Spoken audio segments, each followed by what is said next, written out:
की इस official YouTube channel में आप सबका स्वागत है। आज हम स्टार्ट करने वाले हैं एनसीईआरटी। तो सबसे पहले हम जान लेते हैं कि एनसीईआरटी का क्या महत्व है हमारे जीवन में। हम एमपीसी एस्पिरेंट हैं, एमपीसी एस्पिरेंट के लिए एनसीईआरटी का क्या महत्व है।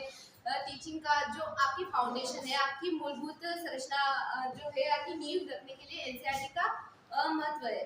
उदाहरण के तौर पे हमें एनसीईआरटी पढ़ना क्यों चाहिए, क्योंकि हमारे पास विचार होने चाहिए। हम एमपीसी एस्पिरेंट है, यूपीएससी एस्पिरेंट है, या आप टीचिंग की एग्जाम की तैयारी करते हैं तो आपका बेस क्लियर होना चाहिए। और आपके पास जब आप एमपीपीएससी में आंसर राइटिंग करते हैं तो आपके पास सबसे पहले महत्वपूर्ण होना चाहिए कि आपके पास फैक्ट हो और साथ में आपके विचार हो। और जो विचार है, वो समझ है, वो एनसीईआरटी के माध्यम से प्राप्त होती है, जिसके माध्यम से स्टार्ट करने वाले जियोग्राफी क्लास। जियोग्राफी भी दो प्रकार की होती है, एक वर्ल्ड जियोग्राफी होती है, एक इंडियन जियोग्राफी होती है। वर्ल्ड जियोग्राफी में हम ब्रह्मांड के बारे में पढ़ेंगे, सौरमंडल के बारे में पढ़ेंगे, पृथ्वी के बारे में पढ़ेंगे, पृथ्वी के ग्रहों के बारे में पढ़ेंगे और समुद्र के बारे में पढ़ेंगे। समुद्र में किस तरह के जीव जंतु पाए जाते हैं, किस तरह की लहरें पाई जाती हैं। वायुमंडल के बारे में पढ़ेंगे, वायुमंडल में किस तरह की परतें पाई जाती है, किस तरह से जो आपकी बेसिक नींव है वो एनसीईआरटी के द्वारा ही प्राप्त होगी आपको। तो हमारा फर्स्ट चैप्टर है सौरमंडल में पृथ्वी। तो सौरमंडल होता है क्या है, पहले हमें समझना चाहिए कि शब्द का मतलब क्या होता है सौरमंडल। तो सौरमंडल का अर्थ होता है सौर, जो कि एक शब्द है, इसको सौर नामक देवता के नाम से दिया गया है, जिसका अर्थ होता है लैटिन भाषा में सौर एक देवता का नाम था। उनसे संबंधित है, देवता के नाम से दिया गया है।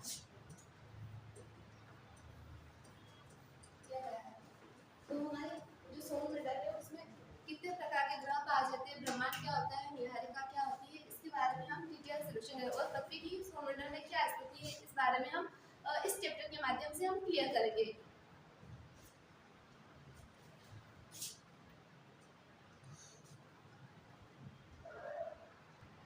चलो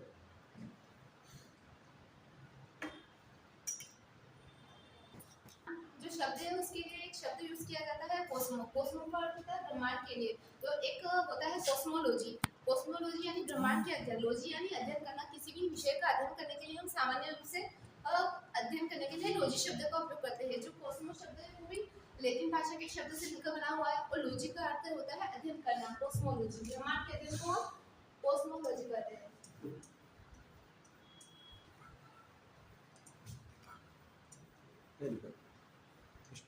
जो हमारे ब्रह्मांड की उत्पत्ति हुई, आज से तो ऐसे नहीं होगी। हमारे ब्रह्मांड में कई प्रकार के तारे पाए जाएंगे, धूमकेतु पाए जाएंगे, ग्रह पाए जाएंगे, उपग्रह पाए जाएंगे।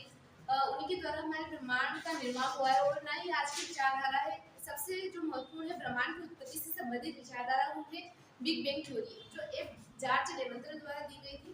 उन्होंने बोला था कि जो ब्रह्मांड है वो एकांकी परमाणु के रूप में हुआ है। जो ब्रह्मांड की उत्पत्ति हुई उसकी सबसे जो सामान्य थ्योरी है वो है बिग बैंग थ्योरी।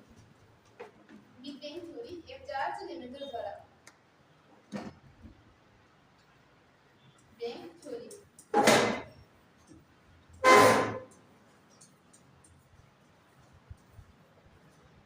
दी गई थी, जो कि एक जॉर्ज लेवेंटर द्वारा दी गई थी। एक जॉर्ज लेवेंटर द्वारा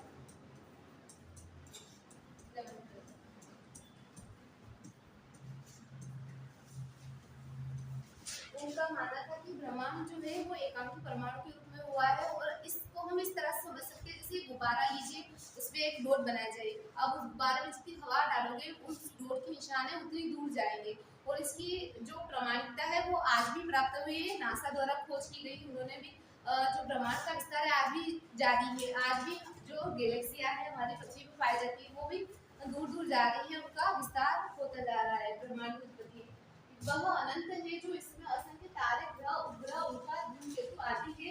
बिग बैंग सिद्धांत से ब्रह्मांड की शुरुआत मानी जाती है। ब्रह्मांड का सबसे बड़ा भाग है आकाशगंगा।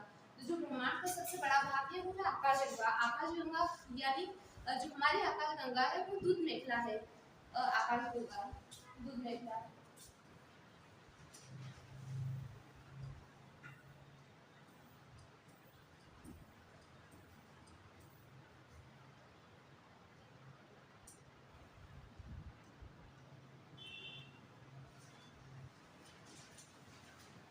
एक होता है आकाशगंगा। आकाशगंगा का अर्थ होता है, हमारे आकाशगंगा का नाम मिल्की वे या मंदाकिनी, ये तारों का विशाल समूह है। सूरज सूरज भी एक तारा है, उसका हिस्सा है। जो हमारी आकाशगंगा है उसमें आकाशगंगा मतलब जिससे तारों का समूह पाया जाता है। हमारा जो सोलर सिस्टम है, हमारा जो सौर मंडल है, वो भी एक हमारी आकाशगंगा है। हमारी आकाशगंगा को मिल्की वे के नाम से जाना जाता है।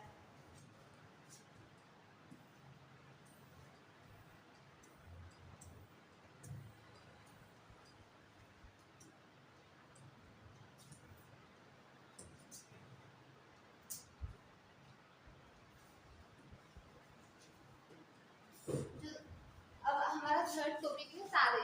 तो तारे क्या होते हैं? तारे जो होते हैं वो हाइड्रोजन और हीलियम के धूल के कण पाए जाते हैं जो हमेशा ऊर्जावान होते हैं। उदाहरण के तौर पर सूर्य है वो भी तारा है और वो हमेशा प्रकाशमान रहता है। हाइड्रोजन तथा हीलियम से बने धूल के कण को मुख्य रूप से तारे कहा जाता है। हाइड्रोजन तथा हीलियम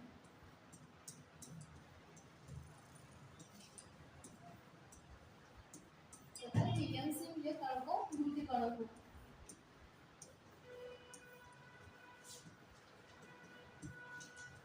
बने धूल के कणों को तारे कहते हैं। जो सूर्य प्रकाश से प्रकाशित होते हैं उनमें सामान्य रूप से नाभिकीय संलयन क्रिया पाई जाती है। उदाहरण के तौर पर हमारा जो सूर्य है उसमें भी नाइट्रोजन और हाइड्रोजन और हीलियम गैस पाई जाती है, जिसके कारण उसमें हमेशा ऊर्जा प्रकाशित होती है। वो उसका खुद का प्रकाश होता है। जबकि ग्रह जो होते हैं उनका वो सूर्य के प्रकाश से प्रकाशित होते हैं। उपग्रह भी सूर्य के प्रकाश से प्रकाशित होते हैं। जितने भी आकाश में पिंड पाए जाते हैं वो सभी अन्य ग्रहों या अन्य पिंडों के कारण प्रकाशित होते हैं। परंतु जो तारे होते हैं उनका खुद का स्वयं का प्रकाश होता है। उदाहरण के तौर पर सूर्य खुद एक तारा है, उसमें हाइड्रोजन और हीलियम गैस पाई जाती है, जिस कारण से निरंतर नाभिकीय संलयन अभिक्रिया हो रही है और जिसके कारण निरंतर ऊर्जा बन रही है और इन्हीं ऊर्जा के कारण निरंतर प्रकाशमान दिखाई दे रहा है। गैसों के जलते हुए गोल होते हैं, स्वयं की रोशनी और ऊष्मा देते हैं। सूर्य पृथ्वी का सबसे नजदीक का तारा है।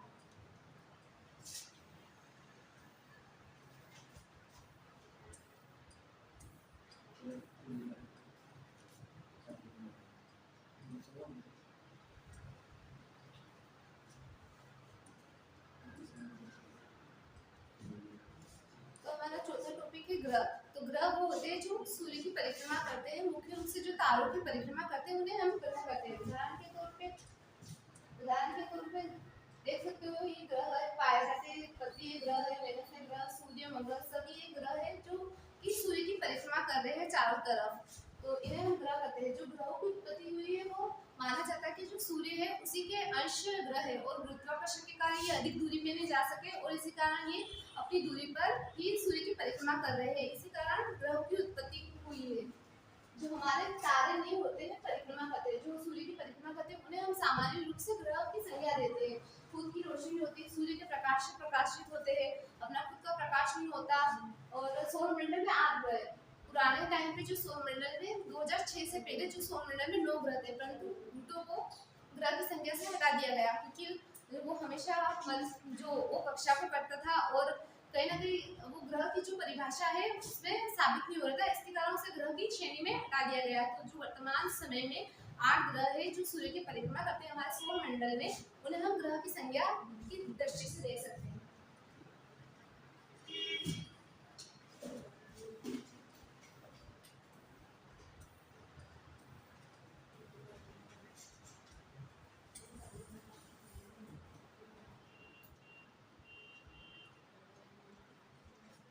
अगला टॉपिक है सौर मंडल।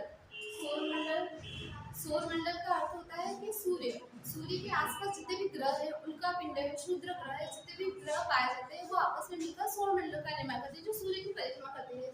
कहीं ना कहीं इनका निर्माण भी सूर्य के कारण हुआ है और ये अपनी कक्षा से बाहर नहीं जा सके। इसी कारण गुरुत्वाकर्षण के कारण ये सूर्य की परिक्रमा कर रहे हैं। इन्हीं को हम सौर मंडल कहते हैं। सूर्य के केंद्र में होता है 8 ग्रह, बुध, शुक्र, पृथ्वी, मंगल, बृहस्पति, शनि, यूरेनस और नेपच्यून। जो हमारे पृथ्वी के जो मतलब हमारे सूर्य के जो हमारे सौर मंडल है उसमें 8 ग्रह है जो सूर्य की चारों ओर परिक्रमा करते हैं।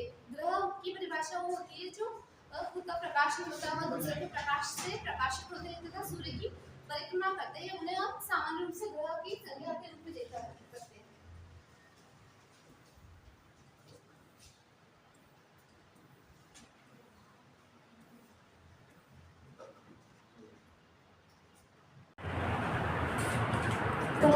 बारे में पढ़ेंगे। पृथ्वी एकमात्र ऐसा ग्रह है जहाँ जीवन पाया जाता है। हमारे पृथ्वी पर 70% जल पाया जाता है और जल ही एक कारण है जो जीवन की उत्पत्ति हुई। हमारी जो जीवन की उत्पत्ति हुई कहीं ना कहीं जल के कारण ही हुई है।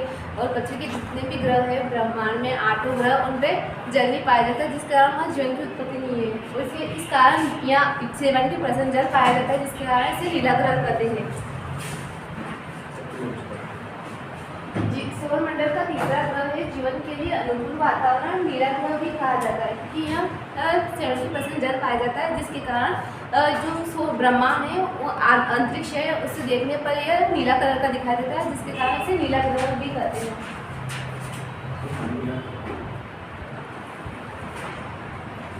उपग्रह, तो उपग्रह वो होते हैं जो पृथ्वी की परिक्रमा करते हैं। हर एक ग्रह का अपना उपग्रह होता है और बहुत सारे ग्रह होते हैं जैसे बुध और शुक्र, उनका कोई उपग्रह नहीं है।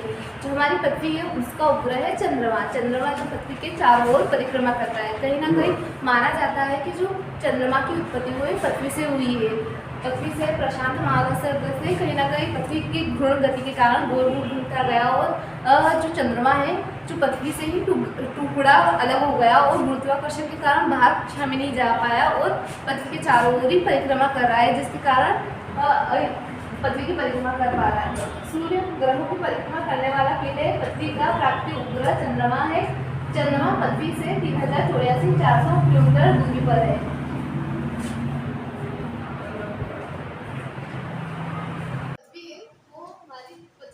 जीवन पाया जाता है और जीवन की उत्पत्ति इसलिए हुई है क्योंकि पृथ्वी पर जल पाया जाता है। जो पृथ्वी पे जितने भी ग्रह पाए जाते हैं उन सब में जल नहीं पाया जाता है, जिसके कारण वहाँ जीवन नहीं पाया जाता है। जो पृथ्वी है उसमें 70% जल पाया जाता है और इसी के कारण हम कहीं ना कहीं इसे नीला ग्रह भी कहते हैं। तो पृथ्वी का जो सौरमंडल का है जो तीसरा ग्रह है, सौरमंडल का तीसरा ग्रह जीवन के लिए अनुकूल वातावरण पाया जाता है, नीला ग्रह भी कहा जाता है, क्योंकि यहाँ पानी पाया जाता है और पानी से ही जल की जीवन की उत्पत्ति हुई है कहीं ना कहीं।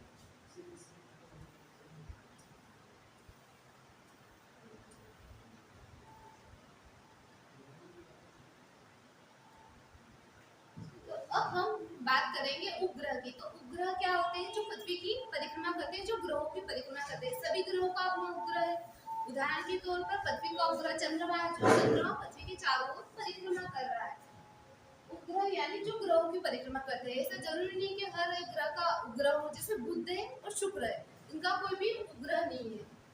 ग्रहों की परिक्रमा करने वाले पिंड है। पृथ्वी का प्राकृतिक उपग्रह चंद्रमा है और इसकी पृथ्वी से दूरी 3,84,400 किलोमीटर दूरी पर स्थित है कहीं ना कहीं।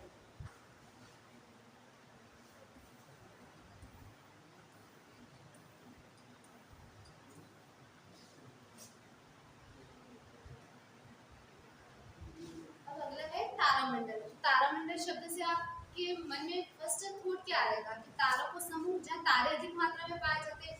उदाहरण के तौर पर विशेष आकृति वाले तारे जो हम उदाहरण में जब रात होती है हम आकाश में देखते हैं तारे पाए जाते हैं। तारों की अपनी अपनी आकृति होती है, जैसे सप्तऋषि जो 7 तारों का एक समूह है। पुराने टाइम पे तारों के कारण ही दिशा का ज्ञान होता था, तारों के कारण ही जो दिशा की ज्ञान किया जाता था वो तारों के कारण ही होता है। तो तारामंडल यानी तारों को समूह हमारा तारामंडल पाया जाता है। उदाहरण सप्तऋषि ओरायन जो तारा समूह पाया जाता है उसे हम तारामंडल कहते हैं।